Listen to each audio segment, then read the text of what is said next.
hopping from country to country. Yes. Are you running away from something or are you chasing something? I think I'm chasing something. What was the difference in attitude when running or being very early, one of the very few people launching a market? How does that compare to what you were doing in Australia? So in Australia, I was responsible for Pilot, the men's health brand, so the same as him. Were you impressed by the people that were in the UK team? If you want to build an amazing company, you also are faced with a lot of distractions in London. You're also faced with an immature ecosystem. What was the story you told your co-founder to get him to join?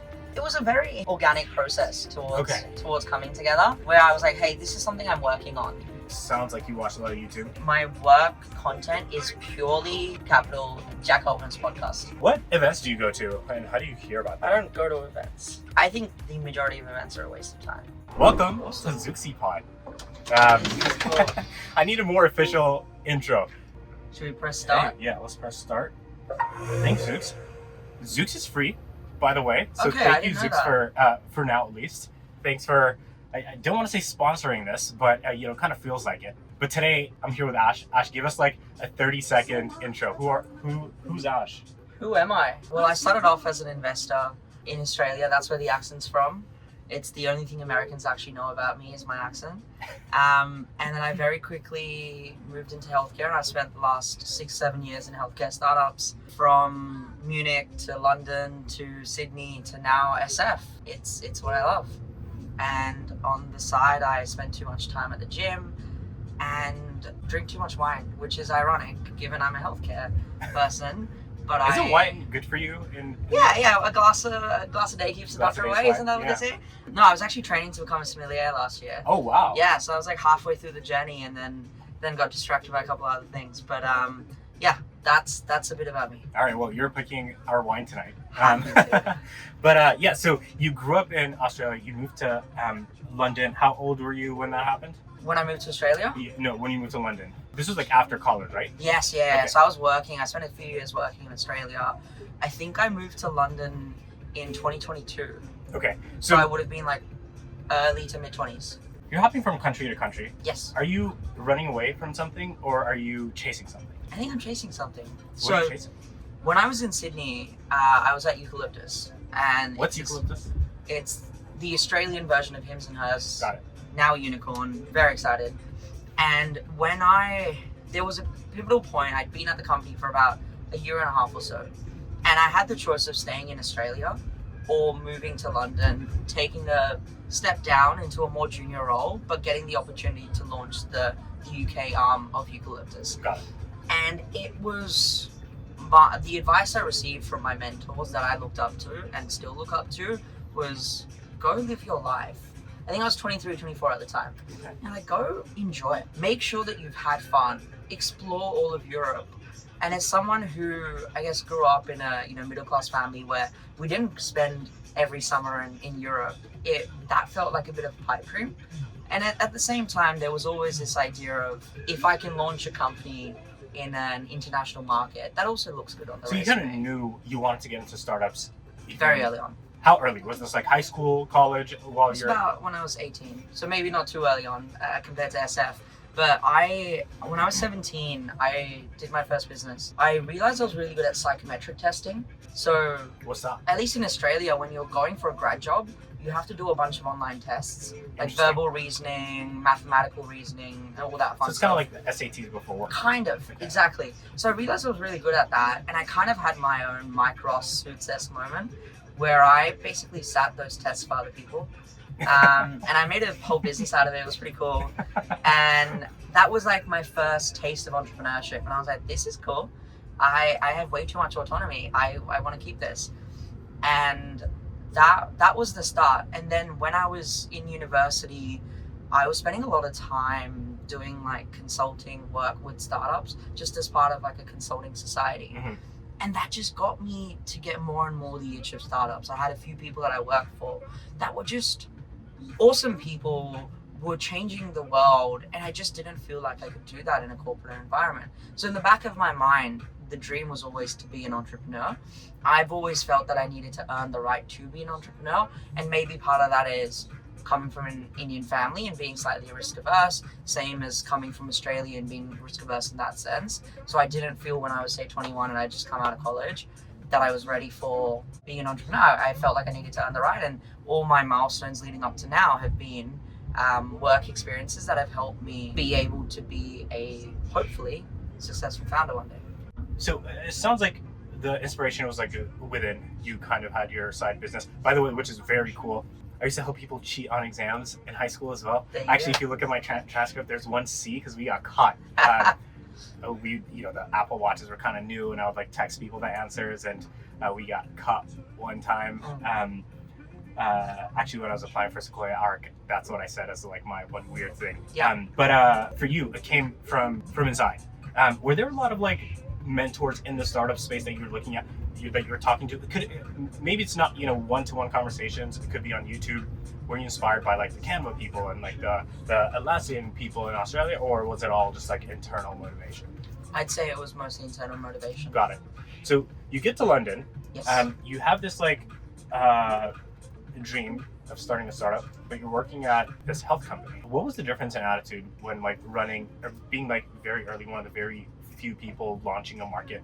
How does that compare to what you were doing in Australia? So in Australia, I was responsible for Pilot, the men's health brand, so the same as Hims, albeit at a slightly smaller scale. And growing that business, you had all the metrics already there, right? Everything was set up, and it was more optimizations focused. Like, let's spend time on CRO, improving this landing page. Hey, how do we allocate capital? Let's think about that across the different conditions, be it erectile dysfunction, hair loss, PE, etc. Right? And so it was very minute optimizations that you were making in order to help the business grow. And when you move to a new market, it's a completely different world, because now you have to spend time hiring out a team. We had to set up the pharmacy operations. There was stuff around culture and values that needed to be thought about, because this was a new market we just entered. So there was a lot more of that intangible stuff that you get exposed to as a founder that I had the opportunity to spend a lot of time on. And so those soft skills, I think, are really important when you step into that founder role. And I think those sometimes become forgotten about. Were you impressed by the people that were in the UK team, or did you feel like these are mediocre people trying to like launch this thing, and I want to get out of this ecosystem and make my own thing because I feel like I'd be better at it? The people in Eucalyptus UK are incredible people. Okay. The UK arm of Eucalyptus is the biggest revenue generation arm of the company, and I like to think I played a bit of a part there. When I joined Eucalyptus, we were less than 30 people. We were 50 mil val. We just raised our Series A. We'd raised them less than 10 mil Aussie, which is like 6 mil US, I think. So we were very small when I joined, and when I left, we were a team of over 300 people, wow. 600 mil valuation, or 560, I think. And so I'd seen hypergrowth for a few years. I'd seen growth at all cost mentality. I'd seen cost cutting, conservative mentality as well. And I felt like I had learned so much over the course of those 2 years, primarily because of my CEO, Tim, who I have a lot of respect for, who was probably my first real mentor in the startup space. I remember when we were in the Sydney office, him and I would just sit by each other every day for the space of a year. And so I got so much exposure to him, and I'm so grateful for that. He's a big part of the reason why I get to sit here. And so I just felt as though my learning had started to plateau, and it was time for something new, more than, hey, the people here. I see. Yeah, that makes sense.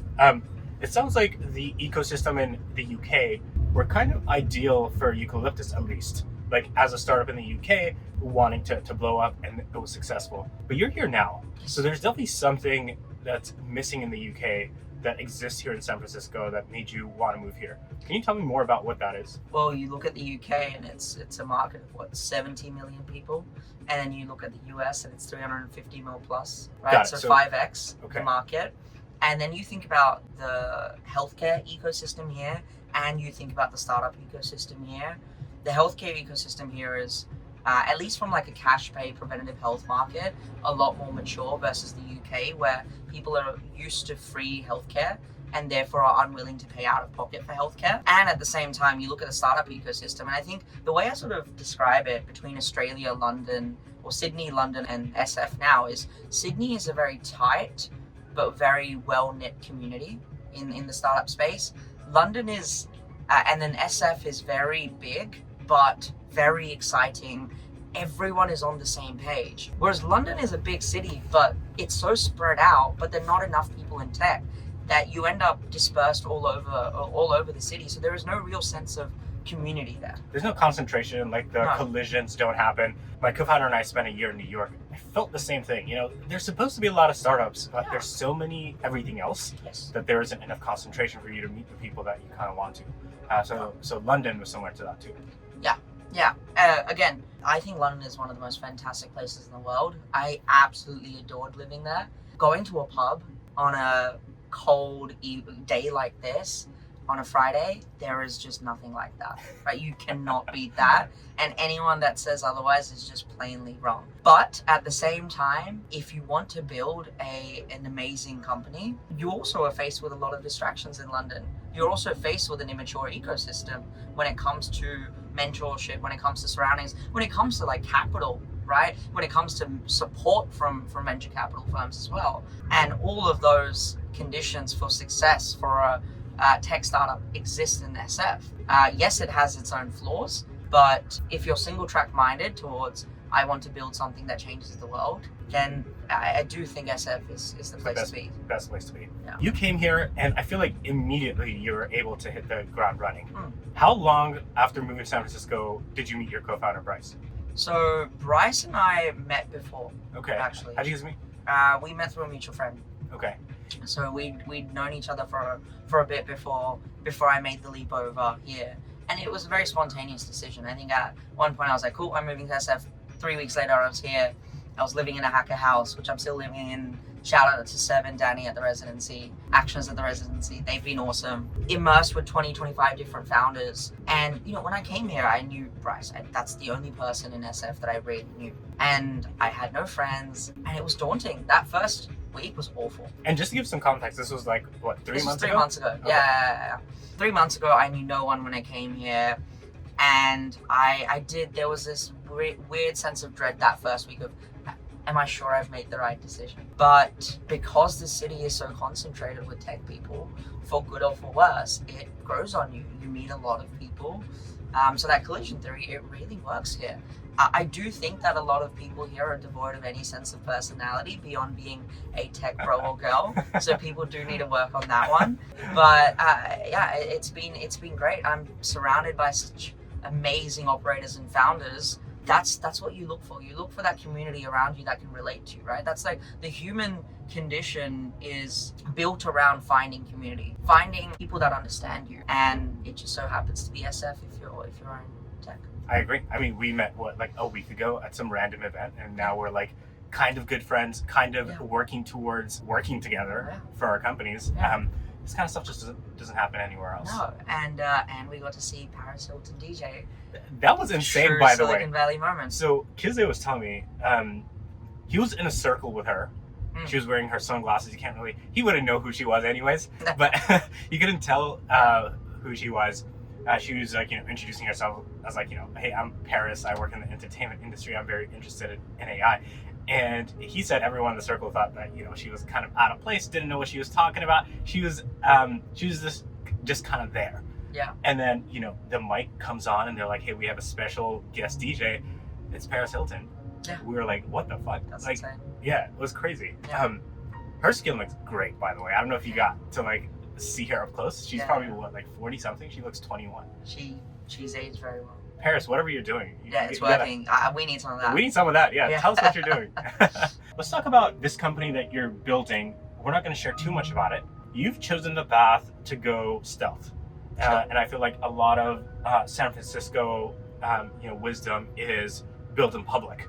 Can you tell me what the trade-offs are there and why you chose to go stealth? I think it's important to clarify that I have the privilege of being able to build in stealth and still being able to access the resources that I need, right? Mm-hmm. And so I completely acknowledge that it's a privilege that not everyone perhaps is exposed to. At the same time, I think it's very important to understand the type of company you're building, what is important for that company to succeed. And in some cases, it is shouting to the world, hey, look at what I'm doing, look, this is cool, we have an amazing team, blah, blah, blah. And in those scenarios, building in public is a fantastic mechanism and almost like source of acquisition, especially in consumer, right? And there are a multitude of scenarios where I think in our case, we've identified something that the rest of the world probably hasn't caught on to yet. And so why advertise or why publicize necessarily and give away our secret sauce, right? That makes sense. So that's I think part of it. Part of it is the privilege, and I think part of it also comes down to then your personality. I've spent the majority of my career in direct to consumer. I've spent the majority of my career being loud. I think I am a fairly extroverted person, but at the end of the day, I like to let my actions do the talking. And so my personality is geared towards, hey, as my company does well, as we help people, as we make a difference in the world, people will notice. Until and unless we've achieved that, what is there to shout about? Yeah, that makes sense. I think, as you said, it definitely is a privilege. Like being loud on Twitter, on LinkedIn, it doesn't come natural to me either. It's kind of like, you got to work at it. And it's not the favorite part of my job. In fact, I don't think I'm doing a good job at it at all. But it's necessary for when building in the consumer space like us. So it makes sense. I think it's quite interesting, right? Sorry to cut you off, but I was having this debate with a couple of other founders, and I was like, play to your strengths. And this comes down to that personality perspective, right? Of if your strength is being able to capture attention or capture mind share, then absolutely, by all means, go for it, especially if it is a great source of acquisition for your business or if it is a net positive for your business. I think we've made the calculated decision that me posting on LinkedIn or me posting on Twitter at this stage of the company is not net positive for what we're doing, is not necessarily going to capture the attention of our audience that we need to capture. So why, from I only have limited time as someone running a business, why dedicate say 10 to 20 to 30% of my time trying to get better at this art, focusing on it when it probably isn't going to drive the ROI that I need? Makes sense. Is there anything that you learned when building direct-to-consumer brand that applies to B2B? Or is it like a completely new field? So is there something that I've learned in direct-to-consumer that is applicable to B2B? Yes. It's the art of persuasion. It's the art of understanding your customer, right? And I know there's so many books around this. It's go talk to your customer. That doesn't change regardless of what you're building. And craft a story that empowers them and inspires them. And that's how you sell. If you look at, we can go through two examples, right? If that's helpful. Like you look at Hims and Hers, right? What they have done is fundamentally say for discrete, awkward conditions where people are uncomfortable going and talking to a doctor in person, the revolutionary convenience aspect of it was let's bring this online, right? Let's leverage telehealth and technology to bring discrete conditions online so you can, in the comfort of your own home, have an uncomfortable conversation, right? And so they conveyed this positive messaging that empowered people to take in control of their health, where in other scenarios they might not have, right? And then you look at Function Health, and they've sort of done the same thing where it's, hey, you spend so much time now thinking about your health, what if you actually understood what was happening to you, right? If you go and get these lab tests, and the way I think about it, at least within the healthcare space, is there's almost 3 pillars of health that you need to think about. The first is convenience, the second is affordability, and the third is efficacy. And the holy trinity, if you think of it from a Venn diagram perspective, is sitting in the middle. If you have all 3 conditions that you've been able to innovate on, you are going to be a successful business. That when I angel invest, that's the 3 things or the 3 pillars that I think about within healthcare specifically.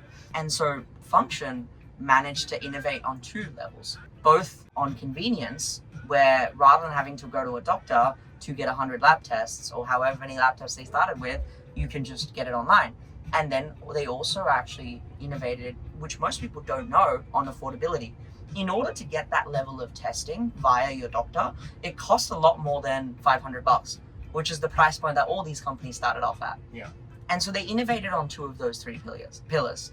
And again, it was positive, empowering messaging. Yeah. So I think there's something to take away from those 2 companies in what's worked. That makes sense. A functional competitor, superpower. How did that happen? How did you meet this guy? Max, I think. I think Max I met when I was 18 or 19, and were you guys part of the same circle in Australia? I think he reached out to me when I was at Eucalyptus asking for some guidance and some help. He, I think, spent a bit of time at Goldman as well. So I guess we'd had similar backgrounds. I was just a few years ahead, and I did my best to try and guide him and help him out as he went through his journey, and he's doing pretty well for himself. Do you guys hang out now? Yeah, we talk. I don't think I've had the chance to catch up with him. I think he's pretty busy taking some peptides. But we gotta talk about peptides. Damn, we're almost at our destination, but that's crazy. Time has gone by. Yeah, what we'll do is we'll keep the camera rolling, and I'll try to get us another Zooks to where we're having dinner. What do you think about the Zooks? Should we press start? Yeah, we should. Start the combo. You know, we're like setting up this one time, and it didn't have a place to park right here. Yeah. It was on the street, and I didn't notice, but there's a whole freaking line of traffic waiting for us to set up the mic and close the door. Yeah. That's insane. Let me reduce the volume a little bit. There is. I've noticed sometimes the Waymos will just park. Like, it's one lane and there's a parking thing, and they'll kind of angle in. So they're covering half that lane and half this lane, then in neither one or the other. Yeah. It's like, that should be a solved problem. That should be a solved problem by now, right? You know, this one time, and I told the story in the podcast before, people are going to get annoyed about it, but we were in a Waymo, and it was like one of those one-way streets. There's one lane for cars to pass and then another lane for cars to park. Yeah. The car in front of us sees a parking spot and wants to park in there. Naturally, you know, they turn their hazards on and wait for the car behind them to stop so they can like come and park, right? But as soon as the car in front of us passes that spot, the Waymo comes in and blocks them from behind. This guy comes out of the vehicle, comes to our window, starts screaming at us, saying, "What the fuck are you guys doing? Like, don't you see me trying to park?" We're in there, like, "What do you want us to do? We're not driving this shit." Yeah, it's but I saw some graphic recently where it was talking about how the amount of deaths, the amount of passenger incidents, etc., have just gone down. It's gone with down. These self-driving cars. And someone was making this comment around, if we saw these stats for any other thing, we would implement this all over the world and we would just stop the existing norm. But that doesn't happen. I think America, like the Western world, is different in that every time it sees new technology, they're always anti it. Yeah. If you go to China, I think China is more. If you poll the people and ask them, "Hey, do you think AI is going to be a net negative or a net positive?" They would say net positive. Yeah. In America, that is not. Yeah. I mean, did you see Sam Altman was on Jimmy Kimmel? I did not. Yes. No. And it was really interesting where he made this really interesting comment around how he doesn't understand how people that were raising children, how they managed to raise children without ChatGPT, because he relies on ChatGPT for everything. And I think it was so tone deaf in a sense, because you have the general public that thinks AI in America is a net negative, and you as a CEO of the biggest LLM company in the world is coming on and talking about how basically ridiculing the average American. I thought that was very interesting. He probably needs some PR training. Did you see those videos where he would like get super defensive? I think he was on Tucker Carlson, and Tucker asked him about some OpenAI engineer that died. Yeah. And someone was like, "Are you accusing me for killing this guy?" Yeah. And it starts getting super defensive. Yeah. And he was on another podcast with BG Squared, you know, Brad Gerstner, and who's the other BG? I don't. Silicon Valley podcast, where they asked them, "How do you, like, you're making all these allocations for compute in the future, but you don't have the economics to sustain it? Can you help us understand how the economics work? Because you're buying all these like $100 billion deals with GPUs." And someone was like, "Oh, if you don't think we're gonna succeed, you should just sell your shares. I can find you people I remember to that. buy." Yeah. So why are you saying these things? I think it's an interesting one, and I don't think Sam is by any means the person that I'm thinking of when I say this statement, but it does beg a great question around early stage founders and their ability to grow into the roles. And you think, I've seen personally so many founders have a massive ego on their shoulder attached to them that forces them to continue to be the CEO of a growing company where perhaps they are not the right person necessarily for the role. I think Sam Altman is kind of unique though. We're like, you know, saw 2 data points. Oh yeah, and, Sam is like Sam is special, right? But I've seen this in like You've seen this founders happen, that I've advised where I'm like, you're probably no longer the right fit, right? And the job of a founder is very different to the job of a CEO, and it's very easy to pretend to correlate the two when they're actually completely different. The job of founder is going from 0 to 1, getting something off the ground that no one believed in, right? And you've managed to impart your vision into the world and make it a reality. Whereas the job of a CEO is drastically different, where it comes to how am I allocating capital, how am I allocating risk, am I able to fundraise successfully and explain the vision, and parts of that are skill sets that a founder is excellent at, and there are parts of that a founder is not necessarily at base case excellent at, and unless you grow into that role, you will struggle. Yeah, I think about this a lot, and even in our 9-month or 10-month history of this company, we've went from not knowing how to do anything to figuring out how to get the first 10 customers, and now we're doing 30-40 customers a month. Yeah. And our challenge as a CEO has changed a lot for me, at least. Now I'm starting to think about how the hell do you hire? How do you build a team around it? I absolutely nothing about how to hire, how to build a team. It's kind of why I told you, I want to start this podcast, was to ask people these questions that you don't really find out there. Actually, one good resource that I found was you can go on YouTube and you can find these interesting founders that you look up to. It could be Sam Altman, it could be Stripe founders, it could be the DoorDash, Tony, whoever it is. Yeah. Search their name and on YouTube rank by oldest and see the videos of them from 15 years ago when they were in the same stage as we are. There's actually a good amount of content that kind of teaches you how to build a Series A company. Yeah. But outside of that, it's That's really very small. YouTube wasn't that big back then. You don't get that much content. And obviously things are very different now. Yeah.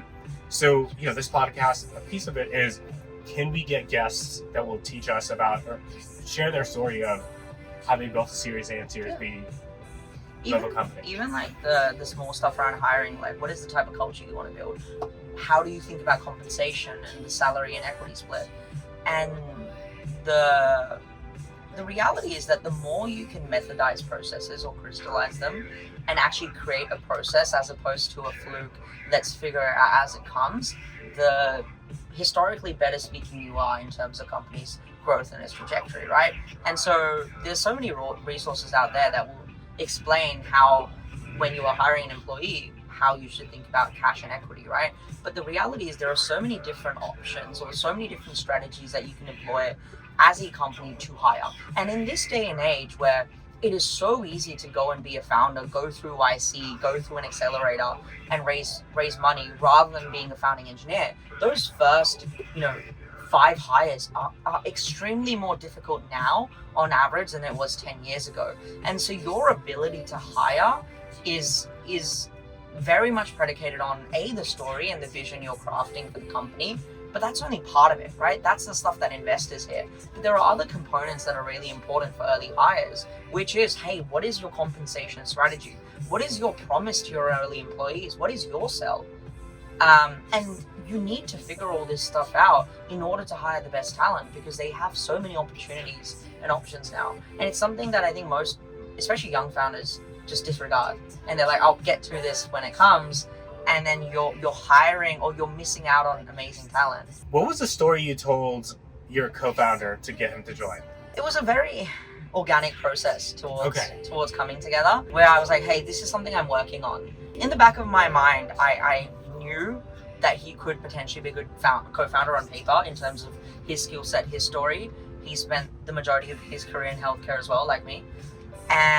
But I just told him, hey, this is what I'm thinking. This is my vision for the world. What do you think? Let's brainstorm together, right? Let's just ideate. I want to get your perspective.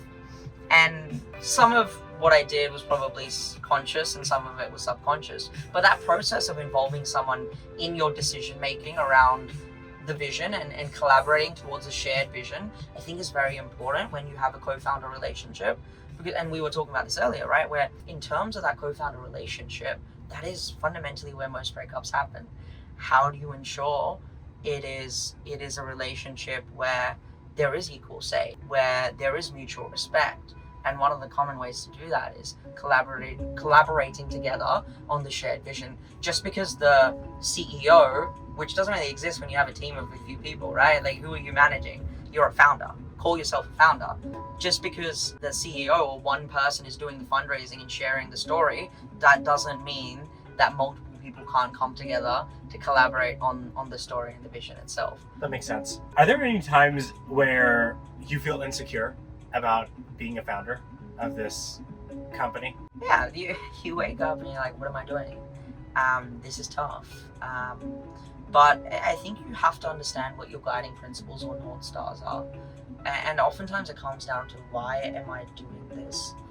The reality is that the expected value of being a founder is the lowest versus any other career, right? And where I think we both sit here in a very privileged position where we could be working at a tech scale-up making a lot more money, or at a corporate being very comfortable. I started off my career at Goldman Sachs. I came from finance, right? And so my expected value today is probably the lowest it's ever been in the last 10 years of my career. But that is not the metric that I obsess over, right? For me, the metric that I obsess over is two things. A, my ability to have an impact on the world. And that is fundamentally shaped by my own healthcare experiences and my own personal health journey. I used to be 300 pounds. Really? I was like, severely obese, diagnosed pre-diabetic at 300 pounds. And I had my weight loss journey where I lost 130 pounds or like 50, 55 kilos, got into good shape. Went viral on TikTok, which was a very interesting experience. Okay, now I know what I'm searching when I go home. Tell me about that. How far ago was this? I think 6 years ago, where I was 300 pounds. And then it took me about 2.5, 3 years to lose the weight. What changed in your mind to make that happen? It's almost like alcoholism in a way, where you need to hit your rock bottom. You can have everyone telling you you need to lose weight, etc., etc. But until you really feel it yourself, you're not going to change, because behavior change is fundamentally so difficult. And GLP-1s have made that easier for sure, and have made behavior change possible on a biological scale as opposed to a willpower scale, right? Which is why they have succeeded. If we go back to that holy trinity and we take, well, what started off as Ozempic and now it's, more tirzepatide or Mounjaro, etc. They're convenient. It's one injection a week, and it's only getting more convenient. You see semaglutide now in oral tablets as well, and they're efficacious. They actually work. They actually work, yeah. Right? So why has no weight loss intervention before GLP-1s achieved mass adoption and succeeded? Because it wasn't convenient. Going to the gym is not convenient. Eating healthy is not convenient. But hey, one jab, which takes 2 minutes every week, that's a hell of a lot more convenient. And even that is becoming more and more convenient. And why it's blown up. And I forget your original question completely. We were talking about being insecure about your CEO role. Yeah, so that's like one of my guiding principles. The other is, am I right now working on something that pushes the business forward, right? And I think as a founder, there are probably 3 or 4 decisions that you make every year that really truly matter. And you probably only have max 1 win a month at best. And you need to be present and successful in those moments. And so for me, there are days where I wake up where I question things, and it comes back to process.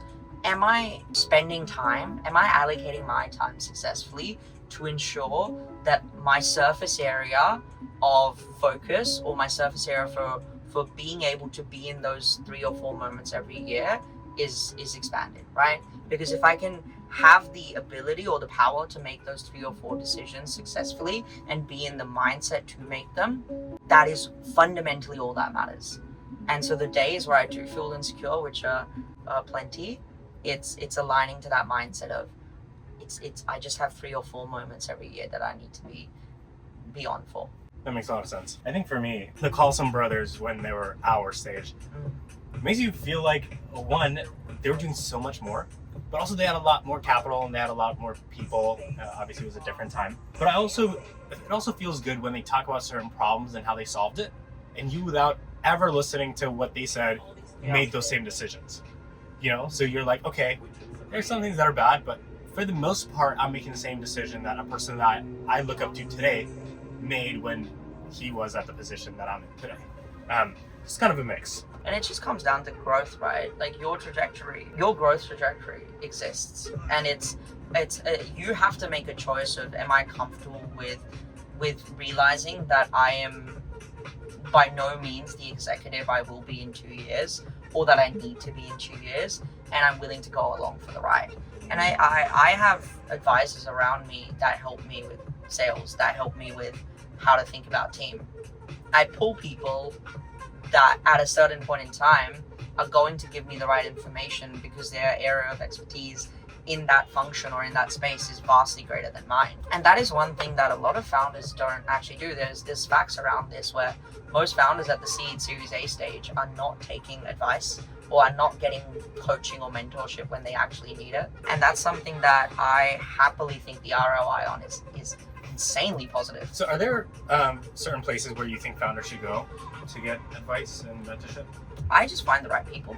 And you're searching on LinkedIn? How do you find it? Through my networks. Through people I trust and respect. Usually ends up being my investors. You just ask your network, hey, like, I'm facing these issues. I wonder if you know someone that could help. I think there's a way to phrase it where it's, hey, this is something that I know I'm going to spend time thinking about over the next however many months. I would love input from someone who has this level of experience. And so a lot of founders, and this is very common, especially for YC founders, where they've raised 3, 4, 5 mil, 6 mil, and they don't actually know how to communicate with their investors. And it comes down to having a very clear and very succinct ask. For example, right, say you're a B2B company within the healthcare space, for example, right, and you need to identify the specifics of your ICP, and say you're asking your investors, hey, I'd love to talk to customers. It's not, hey, I'd love to talk to digital health startups. It's, hey, I'd love to talk to digital health startups within this specific vertical with this amount of funding that they've already raised, this amount of team, maybe this amount of revenue, etc., and facing this specific problem. Like the specificity of the ask is extremely important, because what it means is you're doing the work, right? And so in the investor's mind, it's, hey, this person has done enough of the work that you've reduced my cognitive load to help you, and it makes my life easier. And in a world where, say, you've given me a few examples of companies or names or people that you would like an intro to, if I don't have an intro to those people, because you've been so specific in my ask, usually what happens is I will go out of my way to think and find someone else that I think could be as equally as valuable, right? Versus saying, hey, this is broadly what I want. Most people are like, well, I have 100 other things on my plate. You're a seed Series A company. I have much bigger companies that I could be spending time or focusing on. This is too much of a cognitive load for me. My default answer is no. I'm not gonna help. That makes sense. I just don't have time to help. I'm curious what your content diet is like. Do you, we talked about YouTube. Yeah. So it sounds like you watch a lot of YouTube. My work content is purely capital Jack Altman's podcast. Okay. That's the only Uncapped. thing I actually consume. And some random healthcare stuff that comes up. And I like to keep most of my content consumption for functions that I'm spending time on. So, for example, if I'm thinking about sales, I will obsess over finding content that is focused on sales, right? And I'll just consume that. If I'm thinking about hiring, I will go and figure out how to hire. If I'm thinking about fundraising, I'll go and read or consume content on fundraising, right? The only constant is Uncapped, actually. I have never met Jack, but from everything I can gather, I'm very excited. So one of my guests tomorrow is in the same building as Jack Altman's office. And I was visiting him the other day, and you just like see him walking down the stairs, you just go say hi, say what's up. And maybe I'll introduce you with Audition. You guys could like chat about how you can get. I think Jack's from everything I've seen, he seems quite exceptional, and he seems very humble as well. I think I'm very far from the stereotype of an SF tech pro, or at least What makes you think that? I don't think I obsess over consuming content. I like to have hobbies outside of work, and I don't necessarily subscribe to the notion of either a 996 culture or advertising a culture of 996. Just do your work. Yeah, Shut you're up very and different do than your that. work. That's for sure. there's no need to pretend or craft a persona around this. Just do your work. Yeah. We definitely work 7 days a week, but we're not, like today, for example, I barely did any work. Yeah. You know, like got up, I was like, I did everything I needed to do yesterday. Yeah. I kind of don't want to start this new thing until tomorrow. Yeah. So yeah, I'll take breaks every now and then, but Yeah. So within the company, my co-founder coined this. One of our values is sustainable high performance, and what it means is fundamentally you are going to have to make sacrifices working for this company, right? You can't have it all, but you're deliberate about the fact that you are making certain sacrifices, and at the same time you let your body recover both mentally and physically when it is needed. Whatever that looks like for each individual is what they should be doing, because fundamentally everyone is different. It's that level of like personalization that we talked about at length off the podcast, right? Like personalization is the key to most of the successes I've had when I've been building businesses previously, is bring personalization to your end user. But that also applies in our daily lives or in the way we think about culture, is everyone is different. You can't build a stagnant strategy around culture or a stagnant strategy around hiring, because you do need to cater to the people around you. that makes sense. I feel like this is a very controversial thing that you said. At least a lot of people would disagree with you. Oh, are you seeing that? Minor system issue. We need to end you right now. Zook support will contact you. That's weird. What's wrong, Zooksy? Should I press dismiss and see what happens? Yeah, I guess. I think the airbag's off, that's why. No. If someone's not sitting on it, the airbag's always off. Oh. But your side is going to be on. Weird. Alright, fun times. I wonder what happened. Zooks is having his fun with us. All right. Well, you saw it here first, guys. Zooks doesn't always take you to where you need to go. But they're on beta, so it'll get fixed soon. I love the stars. It's the small things that matter. You know what? Waymo every Friday is like Happy Friday, Ash. I love that. It's moments of delight like that. What do you think of this, of Waymo's, of Zooks's, and how it compares to your Waymo experience or any other ride? Hi, this is Reese with Zook Support on a recorded line. So due to some traffic and road conditions up ahead, it does look like we're going to have to let you guys out a little bit early. Okay. So the vehicle will be pulling over shortly here. I do really want to apologize for any inconvenience that this might cause. No worries. Thanks. Yeah, I'm gonna stay with you though until this is completed. And yeah, I'll be making sure everything goes smooth. But 1 second, I'll get back to you with an update as soon as I hear back. Sounds good. Thank you. Cheers. See you are the gods above. They're coming in. Yeah. But what was your experience with the Zooks minus what just happened? I do really like the interior. The aesthetic is good. It's like more intimate, like you're having a conversation with people that you're in. Oh, we should run a poker game at some point. You're invited. In the Zooks. We'll try to drive around. A 30-minute poker game might not work. I'll kind of... Actually, at my house last night, there was a poker game. I came in, and there were poker tables everywhere. I was like, okay. Damn, okay. This is cool. So... What are some... Hey, it's Reese here again with Zook Support. And so I just wanted to give you an update. It looks like your options, if you would like, once you are pulled over, we could have a member of our team come out and they could take you to your final destination in a different vehicle. Or you can feel free to maybe wait a bit and hail a Zooks later, or just, use your own method of transportation. Was any of those options sound good to you guys, or? I think we're good. We'll just Uber the rest of the way. Okay, great. Yeah. Okay. Well, thank you so much. I'm going to let you guys go. We will be making sure. Yep, it does look like you guys are pulling over right here. So I'll open those doors for you in just a moment, and you'll feel free to exit. I do want to apologize once again for this, though. No worries. Thank you. Cheers, mate. Okay, you guys have a great night now. Thank you for running us. Bye. All right. Well, this is the pod. What an experience. Thanks, Ash. We had everything. Thank you for having me. We're backing up. What is going on? All right, we're still live. No, thanks for having me. It was exciting. Hopefully, I didn't give too many controversial takes. No, that's what we want, dude. I want half the people to hate what we talked about and the other half to really like it, because that's how you get conversation going and people fighting in the comments. That's the content world for you, man. There you go.